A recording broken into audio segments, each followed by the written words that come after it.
Hello, David. Oh, hi, Scott. How you doing? I'm doing so good. I just want to say, we spoke a couple times before, but this is I our remember. this is our first time on camera, and it's such an honor, man, because I'm a huge fan of yours and your work. So thank you so much. I'm a fan of yours, man. I'm a fan of yours. Thank you, Your website. thank you so much. Man. But yeah, I saw the film a couple days ago, and it's excellent.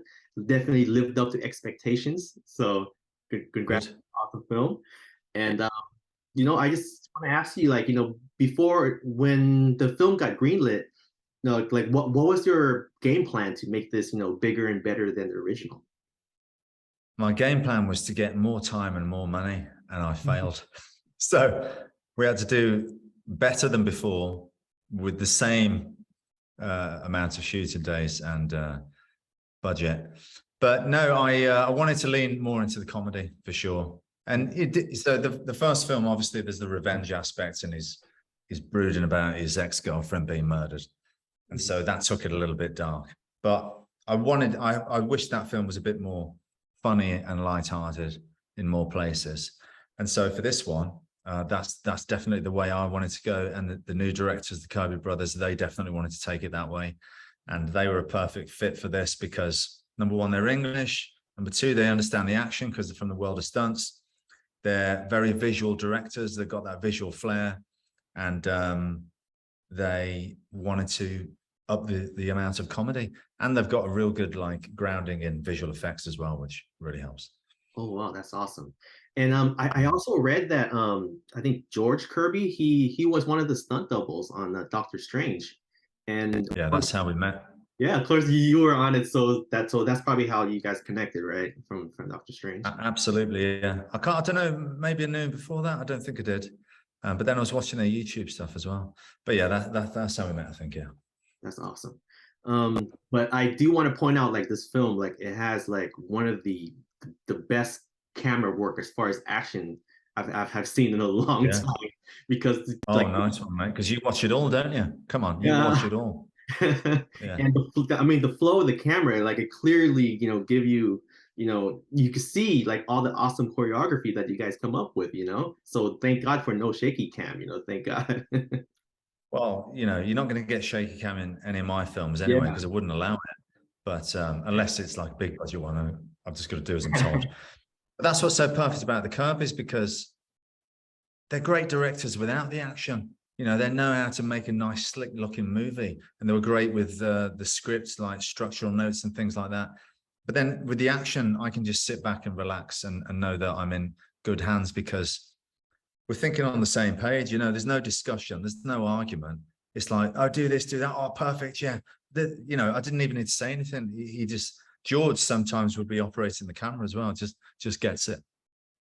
That's great. That's great. I mean, can you tell us a bit about your experience like working with Andy Long again? I mean, this is probably like your third film together, I believe. Yeah, I really wanted Andy to play that part.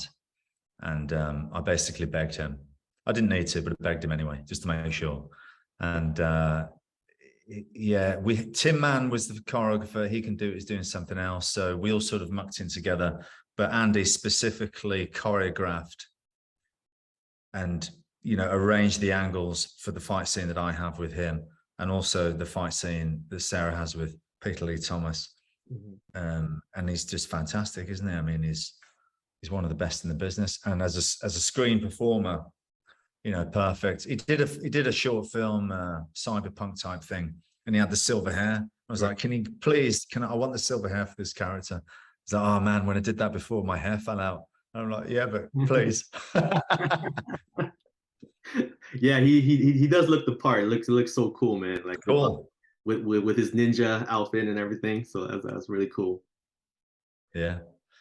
So I did interview Sarah like a couple weeks ago, and she did mention to me like the one thing that she was very surprised about was how funny you are, on the set, like like how Yeah. you improvise a lot of the comedy and stuff like that.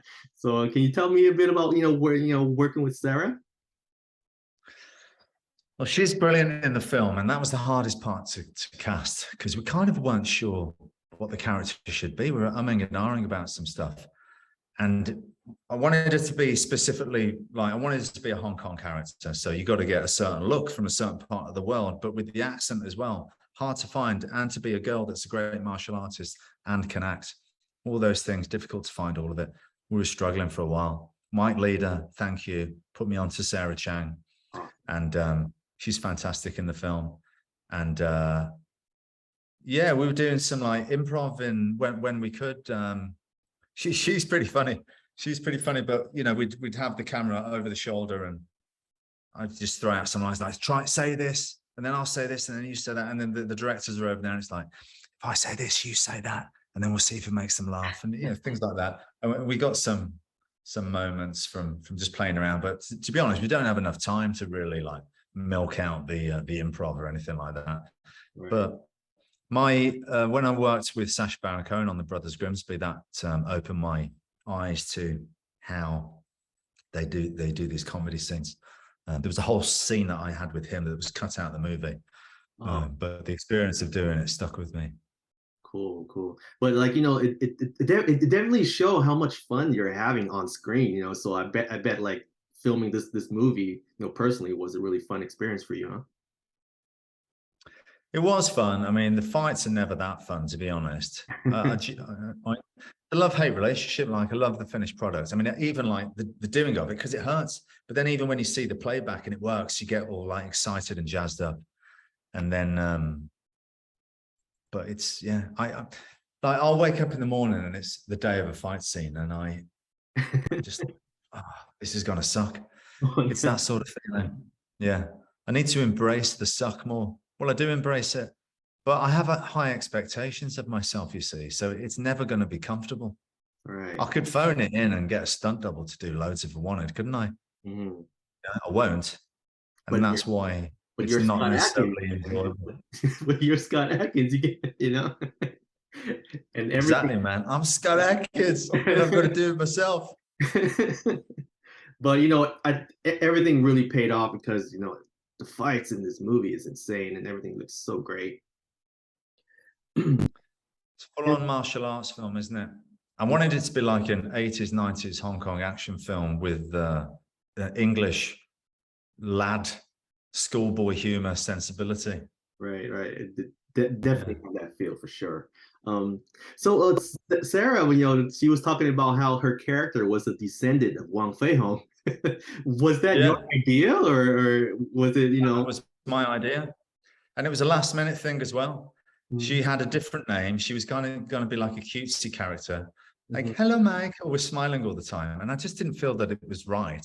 Right. And I was thinking about it a lot, and then like maybe 2 days before we started shooting, spoke to Stu, the writer, and the directors, and said, "Look, I think we should go in another direction." So Stu wrote this other version of the character, which is much more grumpy and pissed off. And then I got Sarah to come in and read both versions. And I was like, yeah, no, that's the character. That's what we need to go. But it was kind of hard to know who the character was until we'd cast the actress. But that's how you've got to be. You've got to change. You've got to be organic. You've got to be like water, right? You've got to flow. And then you've got to know when it's time to crash. But yeah, you've got to work with what you've got and arrange things to be the best that they can be with the situation that you're in. Right. Okay.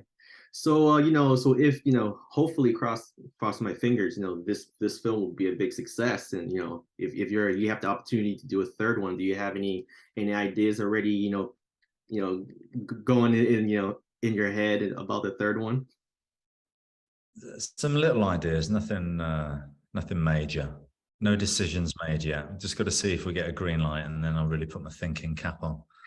We'll see.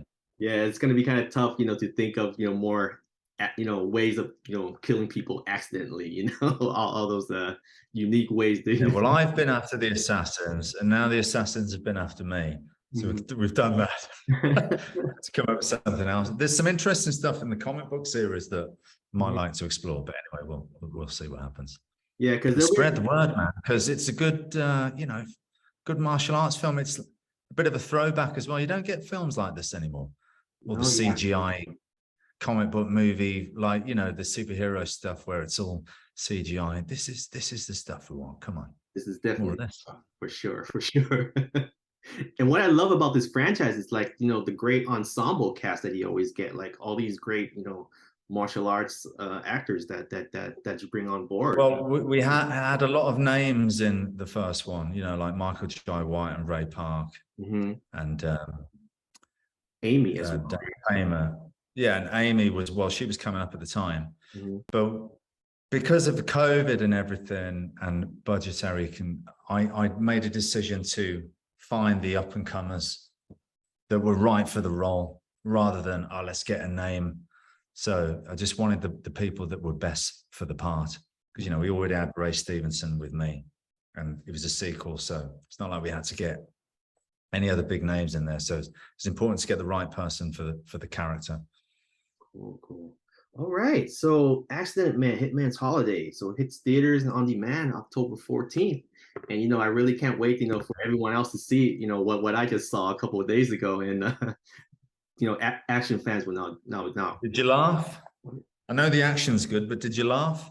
Oh yeah, throughout the whole film. It's that line about the melted Ben Affleck, like, just had me cracking up so much. that was an improv line. That was, he said that on one of the takes, and it cracked everyone up so much. They were like, oh, well, that's going to have to be the movie then, isn't it? And then they put it in the trailer. Yeah, because you know how, like, you know, of course Ben Affleck is Batman, and we had a lot of fan casting that they wanted you as Bruce, man. They wanted you as Bruce Wayne. So it's pretty funny when I heard that line, when, you know, they said. That's why I gave him a good. You look like a melted Ben Affleck. All right. Yeah, he's a great actor. He was a great actor. He is a great actor, George Fouracres. He did a great part with that. An absolute buffoon. And his next job was playing Hamlet at the Royal Shakespeare Company. Wow. And I was like, mate, you might be doing Shakespeare, but you're never going to shit in a bucket again. Yeah, that was pretty gross, man. Yeah. So, you know, besides this film coming out, do you have anything coming up that you want to spill the beans on a little bit for fans to know? Aside from John Wick, I'm just playing my cards close to my chest with other things that are going on, because it's too early to say. But there'll be some good stuff coming up. And hopefully I get to speak to you again, you know, when John Wick comes around. So hopefully we get to set that up a little bit. All right, I'll hook it up, mate. Awesome. Don't you worry. Well, get me on Instagram if you're not having much luck. Hey, Prodigy, hook up David, John Wick. Perfect. Awesome. Yeah. Thank you so much for your time, Scott, and we can't wait for everyone to see the film. Okay, mate. I appreciate your support as well. I see the posts and everything, and I follow you. So thanks a lot, man. Thank you so much. All right. See you. See you.